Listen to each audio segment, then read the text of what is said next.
right, welcome into another edition of In Touch with Indiana Sports, powered by thehoosier.com. Also, this show sponsored by Academy Sports and Outdoors, carrying all the gear you need from the top brands, all at prices you'll love.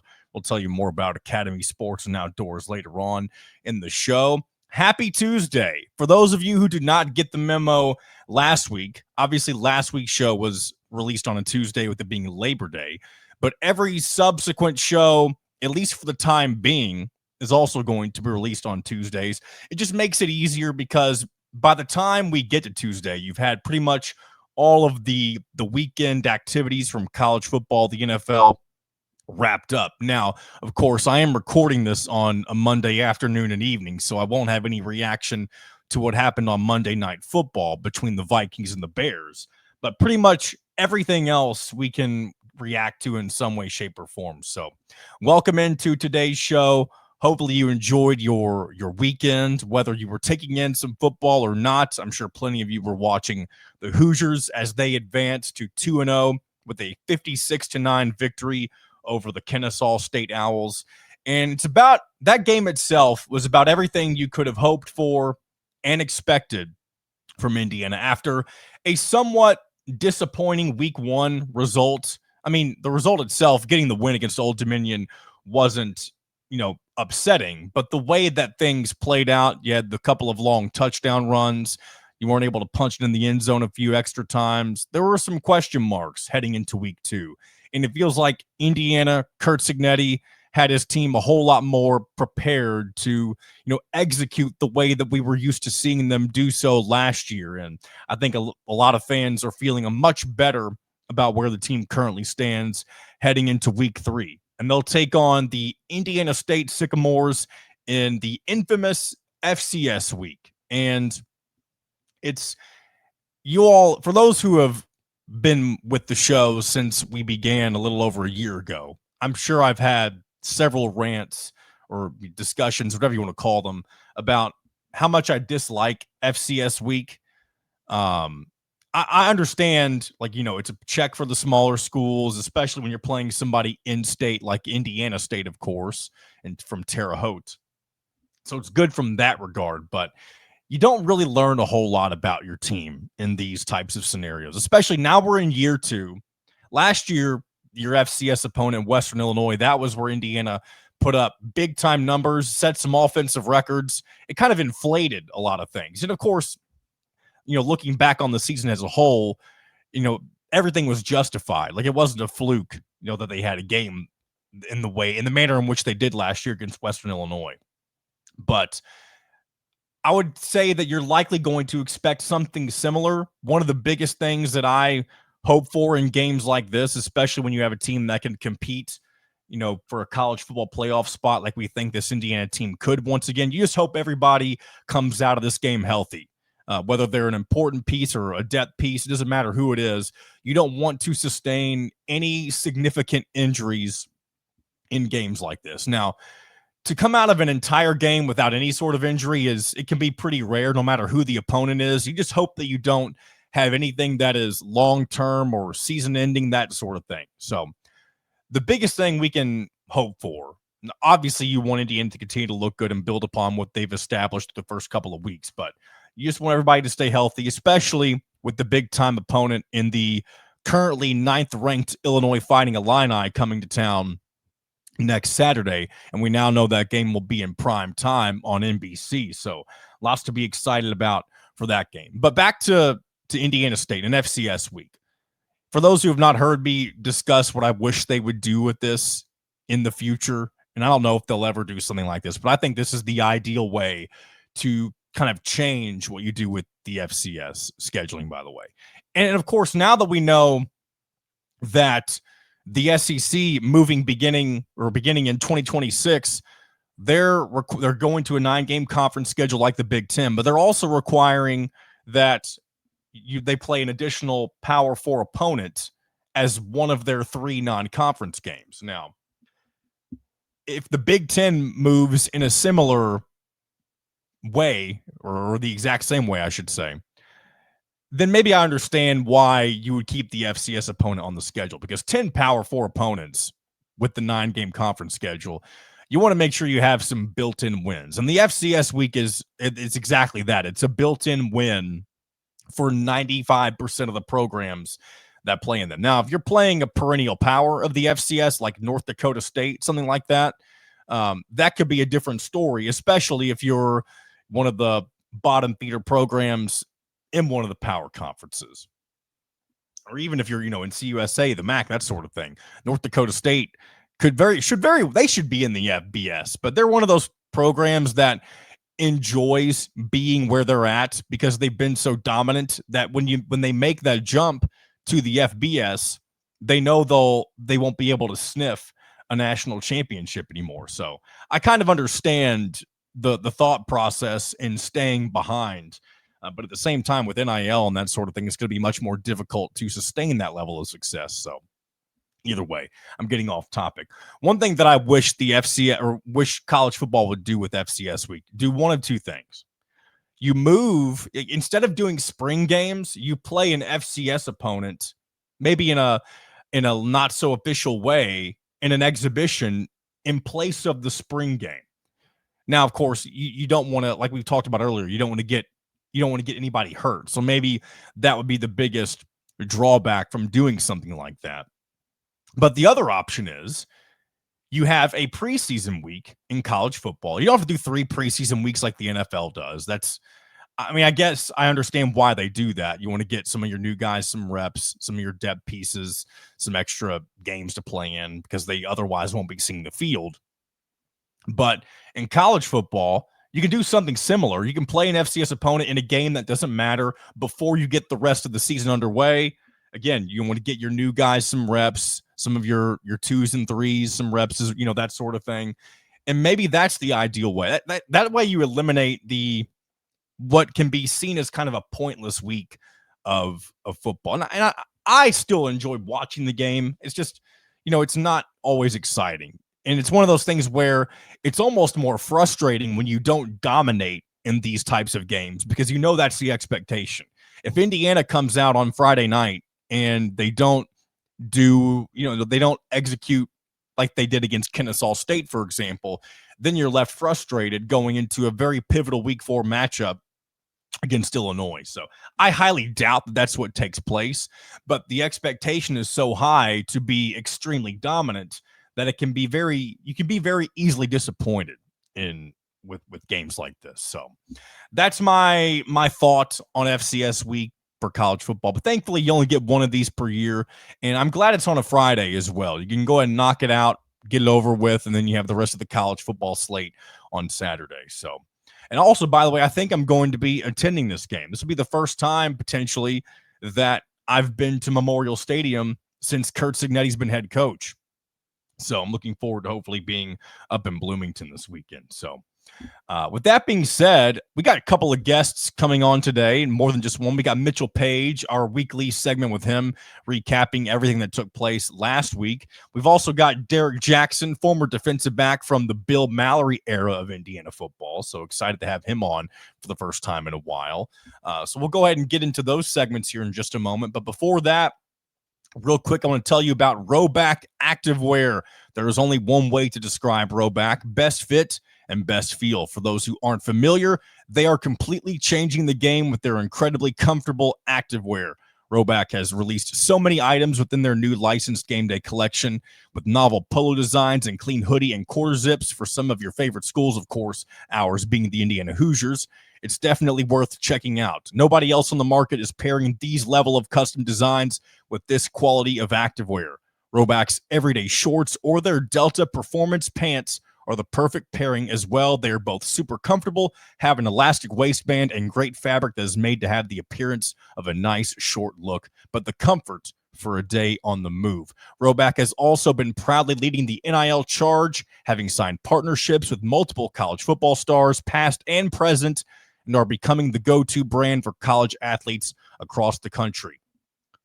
For our listeners, use the code IND20 on Rhoback.com for a generous 20% off for all new customers. That's spelled RHOBACK.com for 20% off all performance polos, shorts, and more with the code IND20. As I mentioned last week, of Of course, we're getting closer to the holiday season. These are some nice gear pieces if you're somebody, if you have the Indiana fan in your life who has everything, kind of like myself. You want to get them something a little bit nicer, go to Roback and check out some of what they've got on their site. And again, use that code IND20 for a nice little discount here for your purchase. Joining me once again here on In Touch with Indiana Sports, it is none other than the Mitchell Paige, looking fly as ever with his Titleist ball cap. He's got the IU kind of tracksuit looking thing on right now.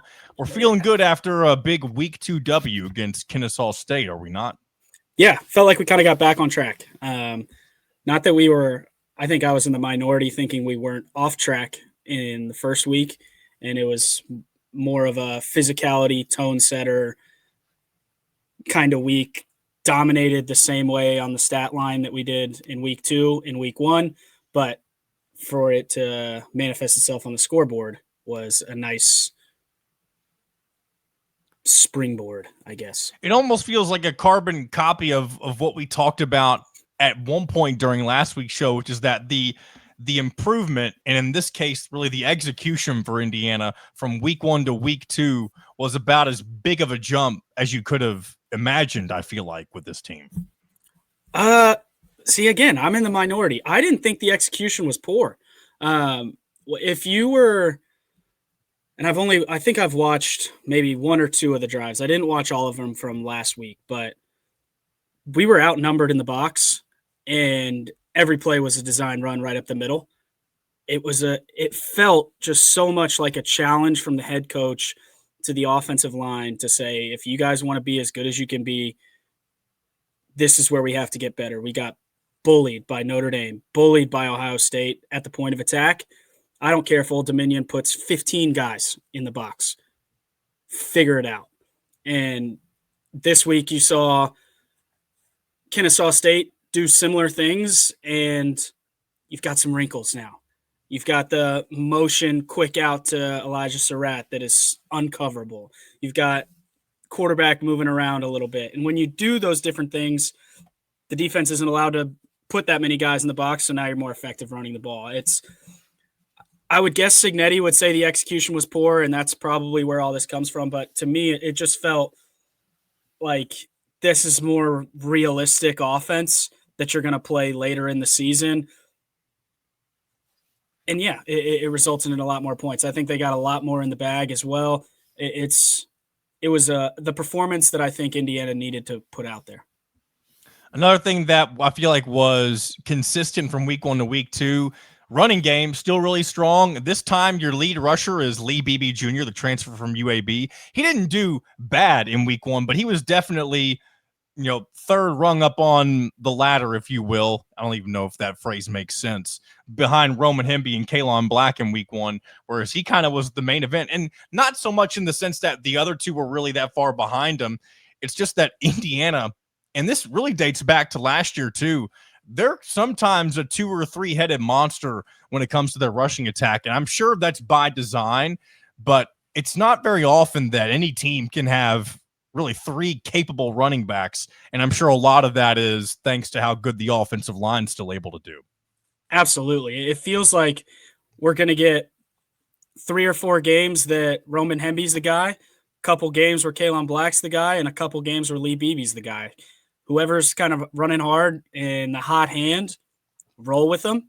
And when you're able to be that versatile, because each of those guys brings similar things to the table, but they're better at certain things. So depending on who you're playing that week, you can attack from a lot of different angles. It's, I think, the most intriguing development early in the season.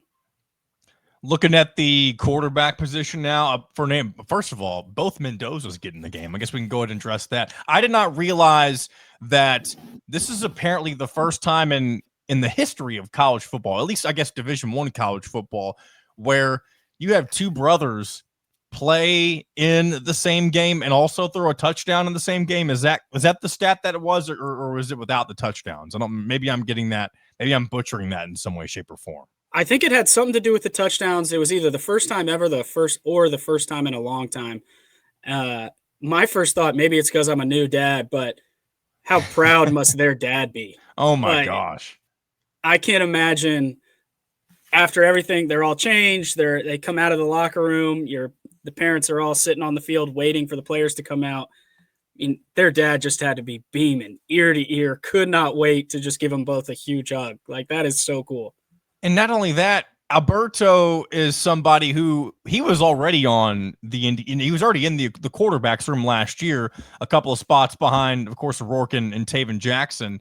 And then you bring in your older brother, who I'm sure you've always looked up to as a football player, as a human being, that sort of thing.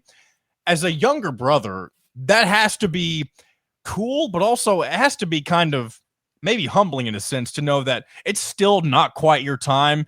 And your older brother, who's doing big things out in California, gets, I'm sure, a really good NIL offer to come to Indiana, makes all this money to be the starter pretty much from the get-go. And there has to be so many emotions that you're going through when you are the younger brother in that situation, hoping that maybe one day you're going to get your opportunity, whether that's here at Indiana or somewhere else. Yeah, I would guess that it's here. I would think so. He looked really sharp, and I know you're playing against the twos for Kennesaw State at that point, but he did look sharp on the drive that he was in. He looked calm, poised. I think there's definitely two sides to the coin. One, you're thinking maybe this is your year to start, but he's a true freshman last year. He's still got a lot of time to develop, and having your brother in the room that is the starter, you can get an even deeper look at what that actually means to be the starting quarterback in the Big Ten. You just obviously have a very different relationship than if you're just a backup. So you get a little piece. My guess is he was a huge part in getting Fernando to commit to Indiana. So you're gonna grow so much quicker and easier. And I would guess it gives you a ton of confidence that the guy that you've known your entire life is out there doing it. I can probably do that too. I've seen what he is. I can do that. So it probably had some confidence boost, some calming effect, and then probably, a little bit of competitiveness that I want to show who I am too. So I would expect him to just get better and better and better. And whether we bring someone in next year or not, to be a serious part of that quarterback battle for 2020, whatever year it is next year. Well, looking at Fernando now, he didn't have a bad first game, but he definitely wasn't the focal point against Old Dominion. I think it felt like it was. We talked about the running game already in this game, and then we talked about it last week too. We definitely hit it heavy, where we kind of felt like that was the point of emphasis, at least in game one, and maybe it'll be the point of emphasis all season. But you definitely got a lot more of a showcase from Fernando this game. 18 for 25, 245 yards, 4 touchdowns, no interceptions. And of course, also the receivers did have some key drops. So some of those incompletions maybe wouldn't have been incompletions if some of the receivers didn't have some butterfingers. And I'm not trying to discredit the receivers, because they did have a good game, especially Surratt, 9 receptions for 97 yards and 3 touchdowns. I believe that ties the second best record. I think I saw somewhere that James Hardy currently holds the record for 4 touchdowns. I think it was against Michigan State, something like that. Yeah. So a good outing for him. But I guess overall, back to my point with Fernando, did he take that next step forward, or are you still kind of in that same boat where you think, maybe it wasn't as big of a step as the general public seems, and everything's kind of still on course? Yeah, I think it was a huge step, but I think he's going to make a huge step every week. These are still new guys in a new system, and it's underrated how unnerving it can be for a quarterback when your guys are dropping the ball when you hit them right in the numbers.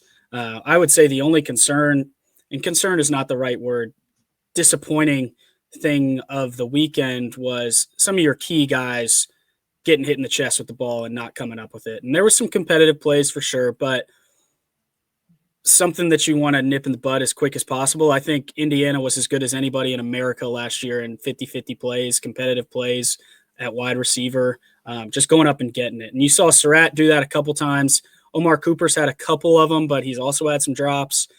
Just something you want to shore up, because as a quarterback, you saw him start to get into some rhythm.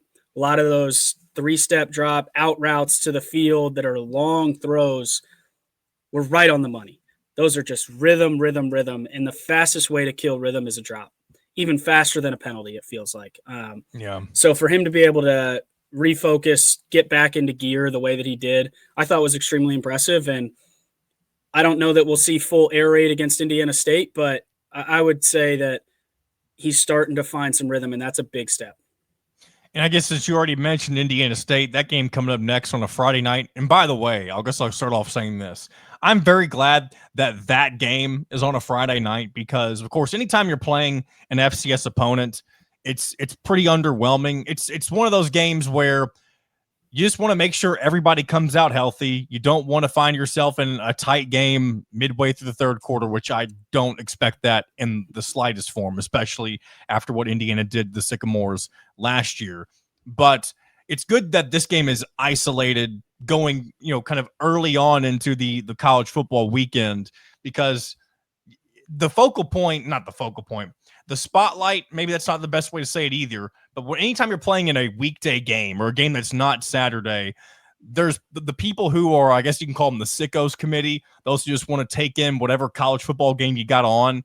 They're going to find Indiana State on a Friday night. And I guess that's good in some way, shape, or form, as long as you put in a good performance.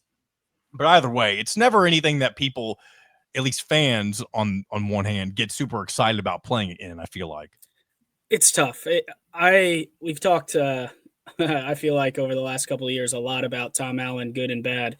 I don't think he was more right about anything than his take on Friday night games. Friday nights for high school, play this game on Saturday. It's okay. It makes no sense to me.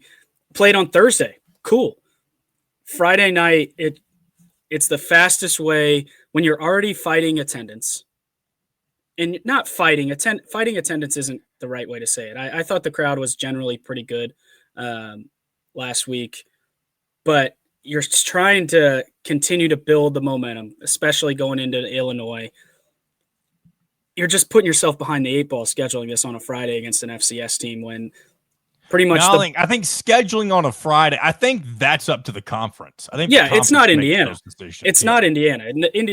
The conference doing this to Indiana, it just makes no sense. You're putting an Indiana team that can potentially make you a bunch of money if they win a bunch of games and go to the college football playoff, maybe even be the third, fourth, second, however many team in the college football playoff. I just spit. That's gross. Take a bigger share of that CFP money. It makes no sense to me. The bulk of who you're trying to target is high school players, I feel like. Yeah. And that's maybe not target, but that's a big portion of who you're trying to make the program cool to. Those kids are all playing. Yeah. But at the same time, though, if you're going to have any opponent on a Friday night, because I do think most teams, and I know it's not every single team and every single year, but most teams have at least one Friday night game, it seems like. And if you're going to have one game, this is the one that I think you want it to be on. Absolutely. It was your Friday night game is always going to be the least attended for recruits for the reason I was just saying. So if it had to be one, it might as well be this one. Guess gives you an extra day of rest. Yeah, that's going into Illinois the following week. Yeah, is what it is. But I just don't like it. Does it worry you when you play in these types of games? Like, especially you played in several seasons with Indiana in general, but anytime the FCS opponent came up, I guess it's probably different if it's in week one, but when you're 3 weeks into the season now, do you get a little nervous about maybe a freak injury happening in a game like this if you're a player, or can you just not think about that sort of thing? Players are not thinking about that, or they shouldn't be. I found that I knew I was done. I played that season in Vienna, Austria, and I knew that it was my last season because when people were coming around me, I was scared somebody was gonna roll my ankles or something. So as soon as you start thinking like that, that's when it's time to call it. These kids are not thinking that, but the coaches absolutely. You're not gonna get. I mean, you saw how quick they pulled Fernando Mendoza when one of the Kennesaw State guys goes around his ankles in the third quarter. He's going to have think about what do they do on stage when you get that little hook and you pull the people off the stage when they're getting booed. He's going to have one of those around him, and they're going to yank him as fast as possible would be my guess. Just don't even mess with it. Come out, handle your business, especially when you have you're fighting the national perception. You go out, you dominate Kennesaw State and move up one spot. Like it's going to be a continual battle. I don't worry about a letdown spot. I don't foresee this game being closer than 50 or 60 points. I would guess Petal stays down even with the backups in the game. So I really think you're going to see, maybe not, I mean, maybe you don't score 70 points like you did last year. I mean, maybe you do, but you're going to see a very similar result than what you got compared to last year with Indiana. Or it wasn't Indiana State last year, it was Western Illinois. Either way, a team that you're way overmatched playing against. Yeah, the physicality differences should be apparent from the first snap. That's what you're looking for. That's what I fully anticipate. We should be bigger, faster, stronger at every single position, probably down to the 2.5, 3 deep at this point for Indiana, especially if they want to be a college football playoff team. So this week's about handling your business, prepare correctly, get out of the game as fast as possible. Real quick, we don't have to harp on this too much. You did mention the crowd earlier, and you're somebody who, since you've moved back to Indiana, you live in Indianapolis now. Since you've moved back to the home state, you've been to several home games. I remember last year, early on, crowd, not participation, but attendance to games was an issue. But that was more kind of the buy-in portion of Signetti and people not really knowing how good or bad it could potentially be. Of course, we know how last year ended up playing out. This year, I think a lot of the conversation when it comes to, or at least a lot of the reasoning that I've heard when it comes to why crowds have been a little bit sparse in these first 2 games, it's the scheduling. It's teams that you're playing against: Old Dominion, Kennesaw State, and Indiana State these first 3 weeks. Yeah, it's good to kind of get your feet wet, get some easy wins, build on. By the way, I don't know if you can hear my dog barking in the background or some of the other chaos going on in my house. You got a little girl. I'm doing my best to kind of just tune it out. Either way, point being, with all of the talk on attendance every once in a while, do you chalk it up to just opponents? I don't think the crowd. I think the crowd would be there and will be there, I should say, whenever the opponents are, the Illinois of the world, and really any other Big Ten game at home. If Indiana continues to be at the level that they were last year or close to it, I think once you get past this Indiana State game, I think you may see sellouts the rest of the season again. Yeah, I fall way on one side of this. I think I have, even when we were the worst team in college football. Mm-hmm. I'm very biased. I don't understand. Are you going to cheer for the team or not? That's where I come from. So I'm probably not the best person to ask. I ruffle some feathers when we talk about this because I don't understand the argument. At first it was whenever I would say, why don't we fill the stadium? You have no idea how much that matters as a player to run out to a full stadium in the first half and the second half. You have 99.9% of the people in the stadium did not play. So they do not understand that. So a big part of my battle, I felt like I've taken, that's my cross to bear. I feel like I'm trying to help Indiana fans understand how impactful it is to run out at Ohio State and there's 110,000 people on the last play of the game. It's hard as an opponent and it's invigorating as a home team. So at first we were talking, well, win and then I'll come. Now we're like, well, the teams aren't any good. So I think the crowd was actually pretty decent, especially to start the game. I give the students a lot of credit. The students are tricky to pin down, right? They live on campus. They're just going to their dorm or wherever they're going, their house down the street. But I do not understand, if you're going to make the effort as someone that does not go to the school to go to the game, why would you not stay for the whole game? Yeah. You made a day out of it. Go to the game. Yeah, the one thing I've never understood along the same lines of what you're saying is the people who will come, they'll tailgate, and then they'll go in the game for the first half, and then they'll just go back to their tailgate spot for the rest of the game. That's what I don't understand. It makes no sense. And I always hear like, well, it's really hard to have a conversation with the 10 people you came to the game with. Well, then watch the game at home. or sit in the lot the whole time.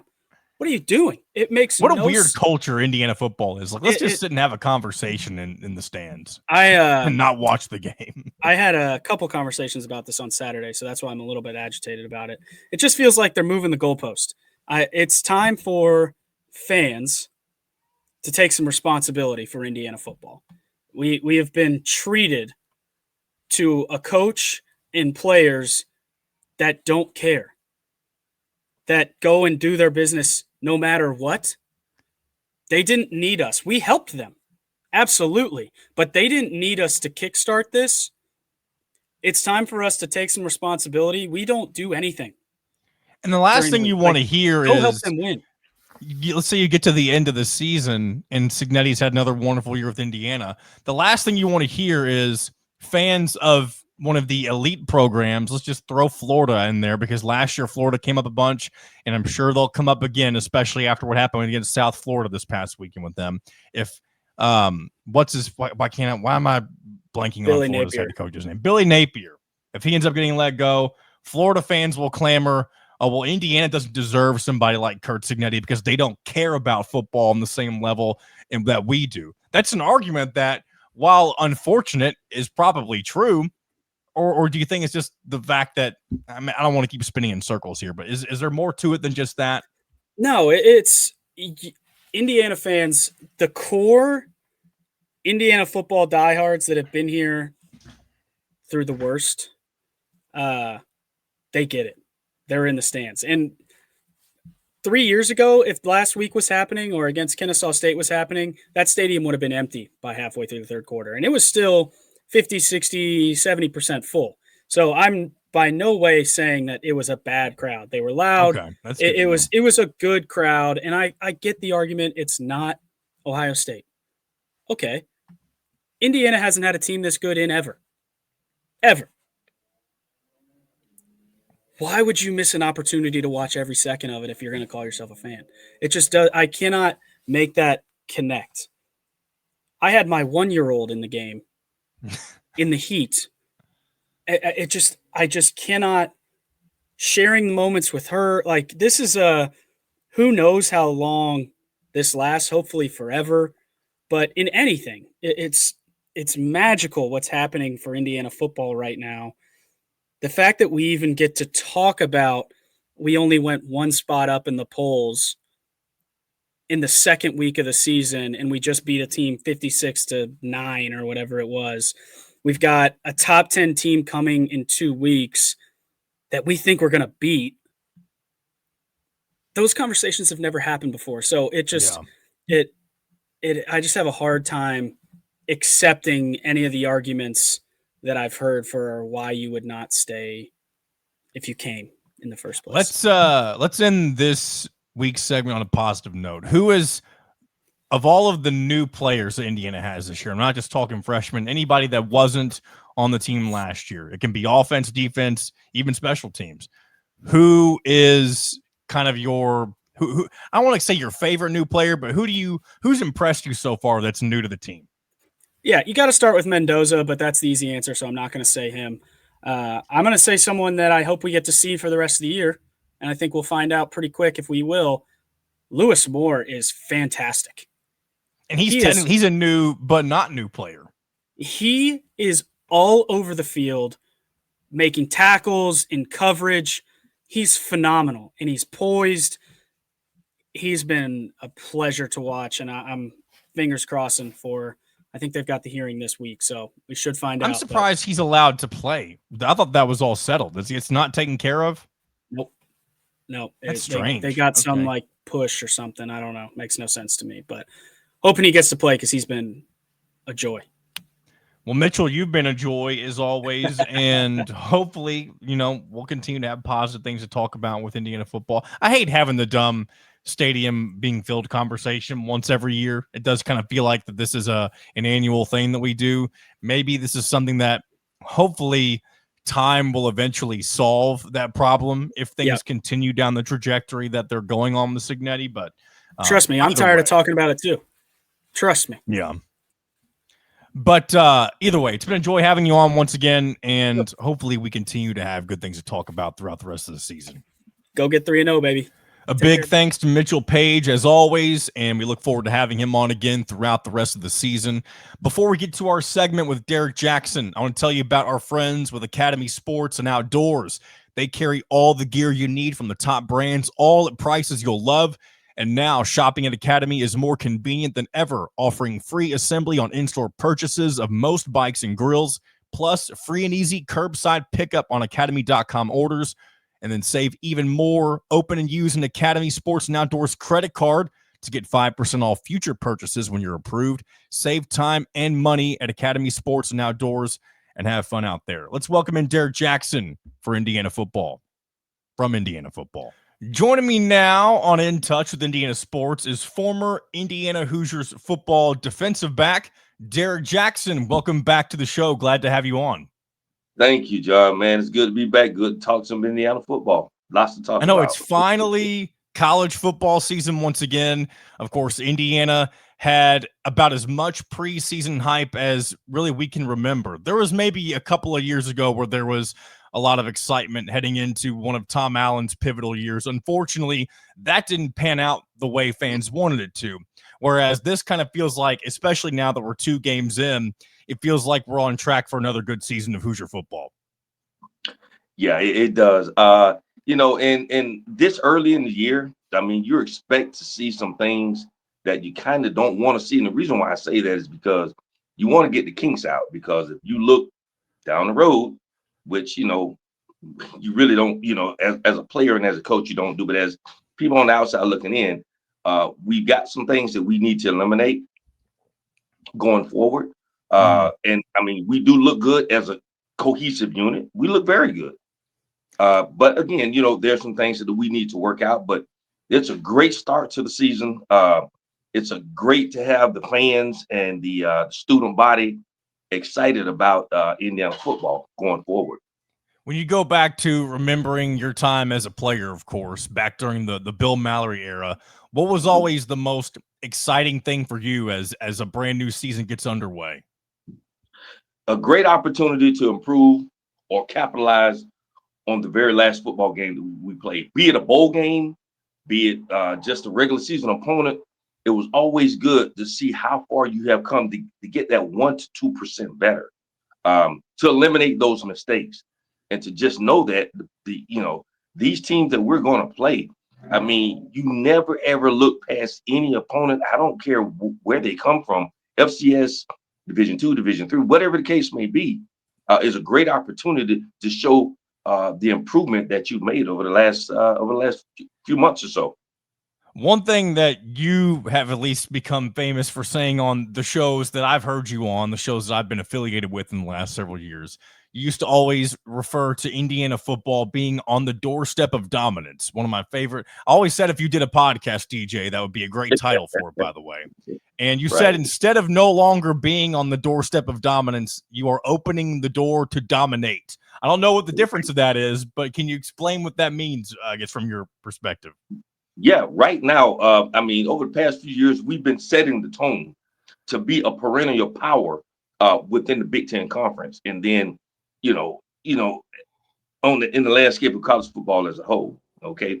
Now, we've opened that door. We've shown what we can do. We've shown that we can, beat certain teams. We've shown the ability for us to dominate. Now the time is we're now getting ready to dominate. And it's going to start. It started with Old Dominion. And it's going to continue with Indiana State this weekend. And then that first big, opponent in Illinois, when the lights are on for all the world to see, 7:30 NBC, baby, that's when we're really going to open. We opening that door, and we're going to step in and we're going to dominate. Let's talk about those next 2 games for a second. Of course, Indiana State this Friday, FCS week. It's usually not the most exciting game. And in the past, it's given some Indiana teams some trouble. I don't expect that to be the case, of course, this weekend. But from your perspective, whenever your teams were getting ready for an FCS opponent, whether it was the Sycamores or somebody else from that level, what do you have to do to remind yourself that this is still another game? You can't take it easy. You have to still prepare the way that you would any other opponent. right? We have to play every play like it's our last play. We've got to play every play like we're down, like we're catching up to be ahead. We've got to make sure that each player needs to make sure that, number one, you do your job and you do your job first. And number two, you got to make sure that when you go out there on that field, that you're giving it 110%. You trust the coaching, you trust the film that you watched, and you trust your instincts to do what needs to be done. And again, like you said, you cannot look past no football team. In this case, it's Indiana State. Could be a trap game. We've got a lot of hype going around us. We've got a lot of support, but you cannot look past this FCS football team here, because the same way we put on our pads and we put on our helmet, the same thing those guys do too. And you got to remember, that's a Mallory coach football team over there at Indiana State. That's right. Kurt Mallory's still the head coach at Terre Haute. Absolutely. That's a Mallory coach football team. So his father's instincts, his father's grit, his father's grind, his father's approach to the game is something that I'm all too familiar with, and a lot of other players around, former players around the country are all too familiar with. Coach Kurt Cignetti is now at the helm. He's got the buy-in. He's got the support. Again, you look everywhere this guy has gone, he has won, even here in Indiana. So This weekend, we're going to have to trust the fact that we can improve and we can get ourselves ready for conference play, starting with the Sycamores. So, and you mentioned the Illinois game as well. Of course, they just recently announced that will be a night game in Memorial Stadium, 7:30 p.m. on NBC, first primetime game of the season. Indiana's not used to being, having games in this type of time slot where they're not only one of the teams in the top 25 that are expected to do something in these types of games, but you're hosting it. And it's not usually when you're in these types of games, it's like you're going to Ohio State, you're going to a Michigan, you're playing in those types of environments, Penn State, something like that in a night game. Whereas Indiana, this early in the season, to have a game that when you look at the slate for week 4, it's quite possibly the most intriguing game out of the entire college football weekend. And so for Indiana to have the spotlight on them, do you think that adds an extra level of pressure? I'm sure. Of course it adds the pressure. And we've seen that Indiana teams, especially last year, have been up to challenges like that. But what do you make of an opportunity like this early in the season for Kurt Cignetti's team? You asked me earlier about the difference between the doorstep on the doorstep of dominance and open the door to dominate. That Monday night, 7:30, something we're not used to, something the fan base is not used to. The preparation is a little bit different because this now is a night game. Okay, so now the players are like, okay, I've got to get my mental and my physical ready to play a different day of the week and at a different time. Is it a Monday? I know you said Monday. I don't think it's a Monday, is it? I thought maybe it's Saturday, but either way, it doesn't matter. I just didn't know. Yeah, I was confused for a second. Yeah, you've got to get your biological clock set to do something different. This is the door that we're going to open, and we're going to show that we're going to dominate. So we would no longer be on the doorstep waiting to get there. We're going to open this door, and we're going to get in there, and it's starting again. Understand that all this still starts this weekend here. We're setting the stage this weekend here for our grand arrival. And I really and truly believe, because DJ will never give up on the Indiana Hoosiers, I truly believe that come that game against Illinois is where you're going to see a really, really dominant football team. I mean, you got players, Aiden Fisher, Elijah Sherratt, Mendoza, Kamara. We've got Pons, we've got the players there. We've got the star players there. Okay. So now this is when big time players show up in big time games.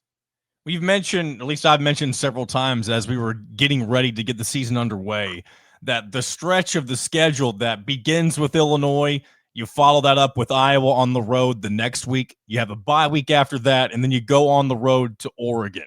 That's without a doubt, at least in my opinion, the toughest stretch of the Indiana football season this year, and it will likely define what the end season goals will be. Because Indiana, I don't want to be pessimistic here, but I do want to throw out the the potential reality that if Indiana could come out on the wrong side of these games 3-3, you're looking at all new expectations for the season. I'm not saying that that's what's going to happen. And I'm also not saying that if that ends up being the result, that means they're going to have an unsuccessful year. What I'm trying to say is, though, is that there's going to be so many pivotal moments over those 3 games in a row where the margin for error is very slim, and Indiana could come out on top in all of those games, be 5-0, 6 or 5-0, 6-0, whatever it may be, and be on their way to another college football playoff appearance. And so these next several weeks are going to be very important to kind of defining what the overall narrative for this Indiana football team is going to be about. The narrative, the narrative for the rest of the season will be set. There are going to be some pivotal moments. What we cannot have is what I seen in Old Dominion. That's why I said we got to get the king side. We can't have quarterbacks running for 75-yard touchdown. We can't have the first play of scrimmage, someone going for untouched for 75 yards, untouched for a touchdown. When we play these teams right here, these teams are coached just as good, just as well as any other football team, just as well as any other football team. They still look at us as the doormat to the Big Ten. People are starting to believe in us, but now we've got to turn that corner. So I say we've got to come in now and dominate to make sure that they believe in who we are. Our players need to believe in who they are. They need to believe in the coaches. They need to believe in their ability. I don't care if it's in Oregon. I don't care if it's in Iowa. Sure, there are going to be so many pivotal moments, and we know that these teams are going to be some tough games. We understand that. But that's what we train for. That's what we practice for. That's what we lift weights for. That's what we set goals and aspirations for as players. So that way, when the time comes, it's not about me. It's about the guy next to me. He's dependent on me to do my job. That's the mentality that they're going to have to take. Trust the coaching. Know that you've got a head coach. Coach, again, Cignetti has won everywhere he went, everywhere he's gone. There's no reason why he won't do that here in Indiana and prove last year. See, every year that we make it big, it's a fluke. Oh, it's a fluke. Something happened here and Indiana shouldn't be there. Okay, guess what, folks? We're gonna show you this year. This is not a fluke. This is not a novelty football team. This is a real football team that is going to compete with anyone that they have to face this season. And that's what I was kind of going to get into next, because you mentioned Indiana being viewed as a doormat. The national perspective of Indiana has always been negative. Even when they went on the run that they did last year, there was always an excuse. Oh, the schedule was too weak. And even though it's crazy, when you look back, you kind of rewind a little bit and look at before last season even happened, the schedule looked like it was supposed to be pretty tough. You had Washington and Michigan on the schedule, who were both the national champion and national runner-up at the time. Now, of course, both those teams took pretty big steps back last year. But you can only play who's in front of your schedule. And Indiana did exactly what they needed to do last year, and that was dominate pretty much every opponent except for the ones that they unfortunately lost to, Ohio State and Notre Dame. But they proved that they belonged with what was set in front of them. And this being year 2 now of Curt Cignetti, the challenge ahead is for him he doesn't necessarily have to replicate everything to a T, but if you can still be in that same ballpark of success that you were in last year, maybe you don't exactly get into a college football playoff. Maybe you do. But if you're still in that realm of possibility, I think that should be more than enough to show most of the college football national analysts that as long as Cignetti's in the head coach's seat in Bloomington, the Hoosiers are going to be a force to be reckoned with, I would imagine. Exactly. I mean, we're not somebody that you want to take lightly. Number one, again, we have a very reputable head coach with a reputable resume. Again, he's shown that everywhere he go, he can win. Okay, the transfer portal has helped a lot, bringing in those key pieces that we know that can compete with these other the Ohio States and the Michigans of. I ain't gonna even say Michigan. I'm gonna say Ohio State, and because really, I mean, Michigan has dropped off, whatever, in my opinion. But yeah, nevertheless, we are on the rise to be reckoned with, and we're going to be in your living room. We're going to dominate there at Merkers Bank Field, right there in Bloomington. And, we're going to show again that we're a team that you can believe in, a team that belongs in the playoff picture, and a team that just can't get in. Oh, they just got in by the skin of their teeth. They'll lose the first game. No. We're looking to take that next step. We're looking for a Big Ten championship. I'm gonna tell you, John. Me personally, I'm looking for a Big Ten. I'm looking for a Big Ten championship this year. That's what I'm looking for. And that's going to be really tough to do. And we already talked about the road ahead for those next several weeks after the Indiana State game. And on top of that, you also have Penn State on the road. I mean, Indiana definitely has a road in front of them that will provide them with a resume that, if you take care of business of the conference, you'll find your way into the Big Ten championship. But on top of that, you're also going to have enough on the table to where, like, the college football playoff committee won't have to question whether or not Indiana deserves to be in that playoff, because there's enough potential wins on that schedule that if they get them, they should have been able to prove to most people nationally that they belong at that point. Right. We should be. And again, it starts in the trenches. It starts from the first play from scrimmage, and it starts with defense. Again, eliminate those mistakes, eliminate those big plays, because of course, we can't afford it with any team that we play. Well, we certainly can't afford it with the opponents that we have coming, that are coming up. Things like that happen. We can't allow somebody to get the momentum going on us, and we certainly can't allow someone to come into our house. That's why I say it is so key. This weekend, set the tone. You're at home again. Set the tone for when it's time to play Illinois. The tone is set, and you set expectations for them to know that, hey, man, you're coming in our house. We're here. We're going to dominate, and we're not going to make those mistakes that you've seen in the previous 2 weeks. DJ, through these first couple of games, who out of some of the newer players to this roster has kind of stood out to you? Whether it doesn't have to be specific, whether offense or defense, is there anybody specific for you that you've enjoyed seeing on the field that maybe wasn't on this team last year? I like Mendoza. He's really on, because I'm down here in Florida. I haven't really gotten to watch but one of those games. But I like Mendoza. I like his confidence in the pocket. He came on a little stronger. He's getting better. And, he's the quarterback. He's the one that's going to drive the points on the scoreboard. So I like him. The running back, I can't think of his name right now. He's done pretty good with carrying that football. They've really got a trio of running backs that, right. Again, it's only been through 2 games. Roman Hemby, Lee Beebe Jr., and Kalon Black. Black being the only holdover from last year. But I want to ask you this, as for from your, I know back in the 80s when you were playing, it was a lot different, but what do you make of, it seems like this is the second year in a row that Indiana has done this, to be able to have that many running backs that you can rely on to move the football. Of course, a lot of the credit goes to the offensive line, but what kind of advantage does that provide to Indiana when you're able to do something like that? It shows the strength of the football team. It shows the strength of your depth chart. I mean, each guy, you when I played, Anthony Thompson was featured back. But now you got 2 or 3 guys that can get in there and they can do the same thing without getting beat down. Guys getting 35 and 40, one guy getting 35 and 40 carries. Fresh legs, man, are dangerous in the third and fourth quarter. You got this running back. He has a certain running style. Then you got this other running back. He's going to either run through you. He's not going to run around you. He's going to run through you. Then you got this other running back that if he gets the perimeter, there's no catching him. So keeping that defense off balance, being able to utilize a trio of running back, it kind of keeps the defense. The defense coordinator is going to prepare. He's got to prepare for all 3 running backs. Can't prepare for just one. So I like the running back by committee.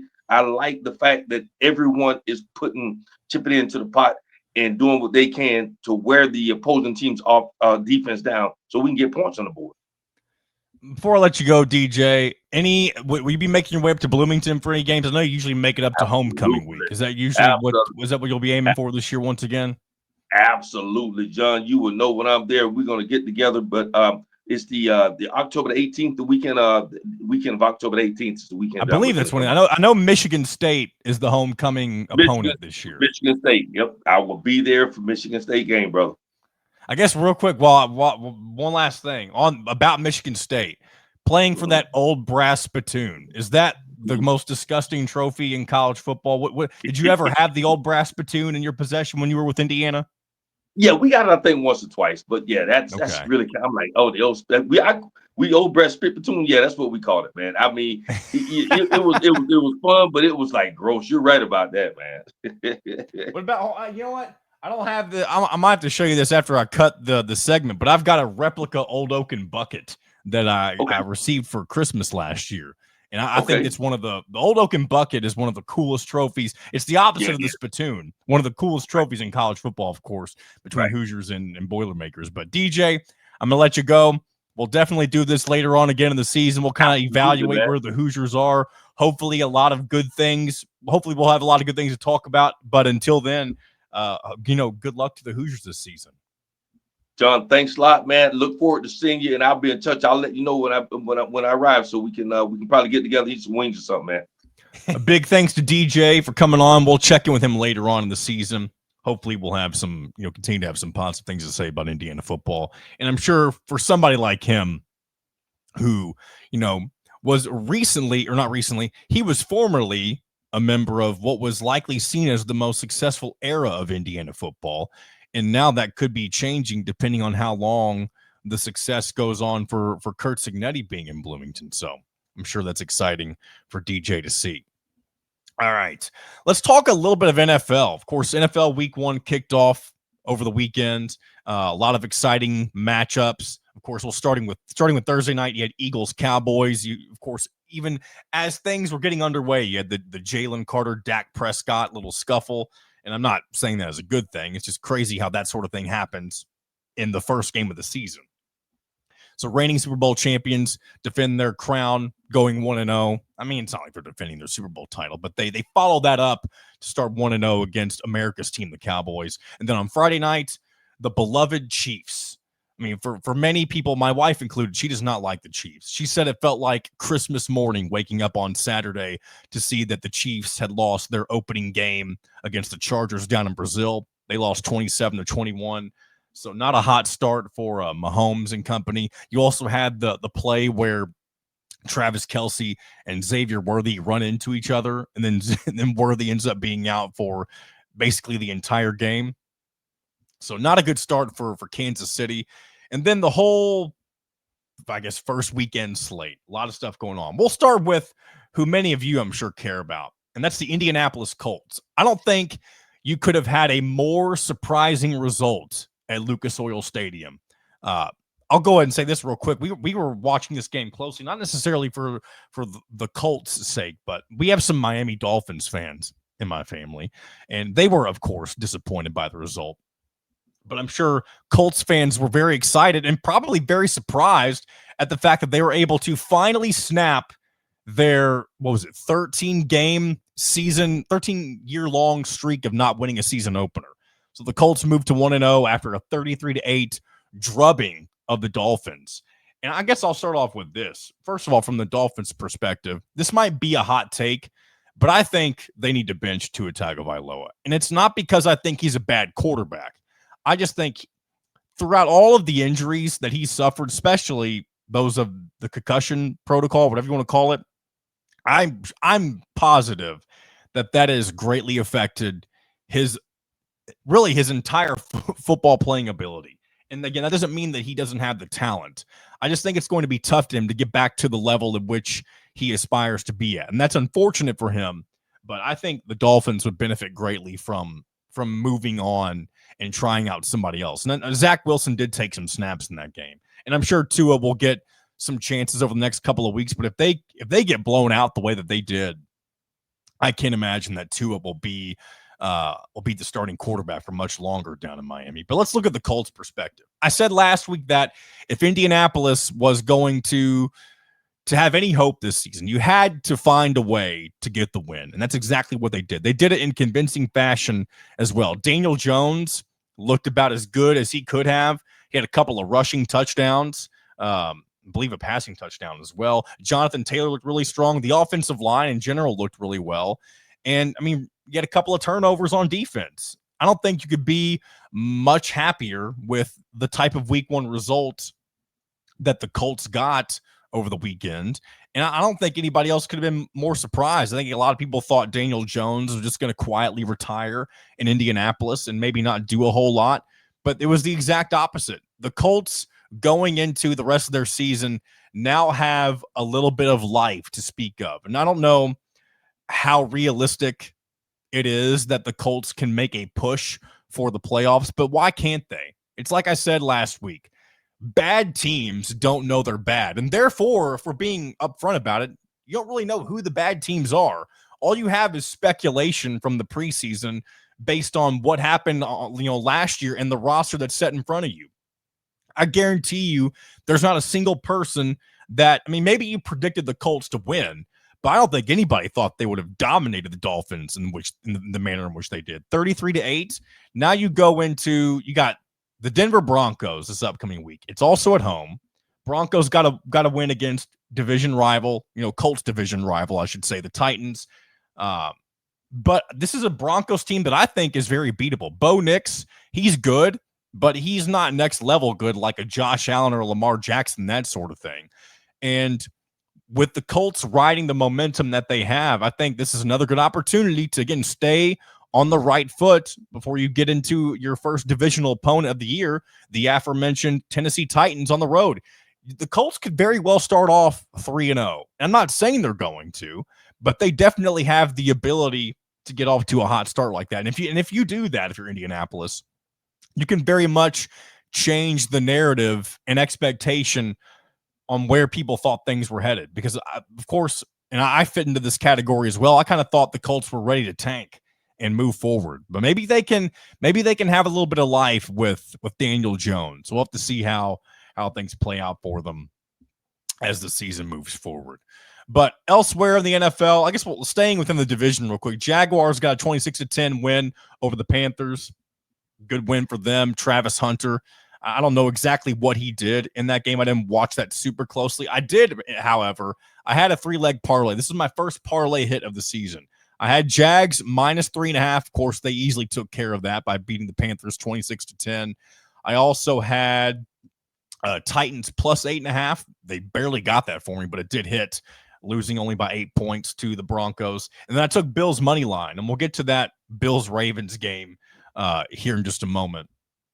But very happy to have my first parlay hit of the season. And that's got me feeling good heading into this upcoming weekend. And I'll share my college football parlay. I've already decided what I'm betting on this week in college football, believe it or not. I know last week I wasn't feeling the exact same way, but I'll share that here in just a moment. But I guess I'll go ahead and get into my reaction with Bills-Ravens real quick because, as most of you know, I get up early in the mornings for my day job. I leave it usually around 4 o'clock in the morning. So I fell asleep at halftime during Bills-Ravens. And it wasn't out of hand at that point. Bills were only down by a touchdown, I believe, when I fell asleep. But there was a point where Bills were down 15 points with 4 minutes left in the fourth quarter. And they did what I believe, or what I think was what I read this morning. This had never been done in NFL history. They overcame that deficit in that short amount of time, largely in part due to a crucial turnover, a fumble by Derrick Henry. And the Bills just capitalized on every opportunity that they had and were able to do the improbable and hit that game-winning field goal to improve to 1-0 and really kind of have the Ravens shaking their heads, because that's the second time in a row where these two teams have played where the Ravens had a chance to get the win and they weren't able to do so. Of course, I'm happy about that, but I'm sure Ravens fans, are not. And Bills off on the right foot. I believe this is, I kind of said this last year, but the Super Bowl window for Josh Allen and the Bills, it's slowly closing. And I say slowly because I believe there might be a couple of years left where they can be dominant, but you want to capitalize on a Super Bowl while you can, because sometimes that window can be very small, especially if you can't retain players at the rate in which you want to. So the Bills off to a great start.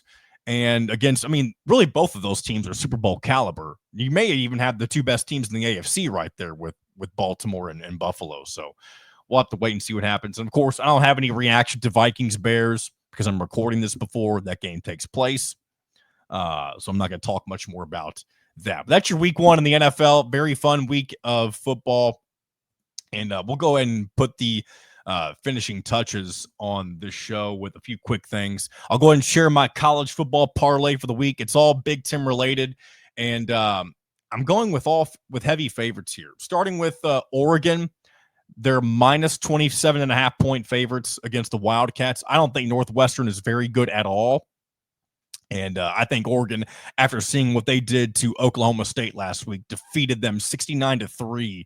I mean, that's a Power 4 opponent. And I know Oklahoma State doesn't put the amount of money in their program the way that Oregon does, but that is next level domination against a team from the Big 12. And I think Northwestern might be on the struggle bus this year in the Big 10. So I think Oregon, even though it is on the road, I don't think Oregon will have any trouble with Northwestern this weekend. That very well could be a lock right there, 27.5 for the Ducks. I've also got USC covering 21.5 point spread against Purdue on the road. And I know USC has struggled in road games in the Big Ten, even against inferior opponents. Last year they lost to Maryland on the road, and Purdue does look improved, but USC also looks improved for the most part so far this season. And Purdue struggled with an FCS team last week, Southern Illinois. And I mean, maybe they can bounce back. They're still probably finding their footing under Barry Odom.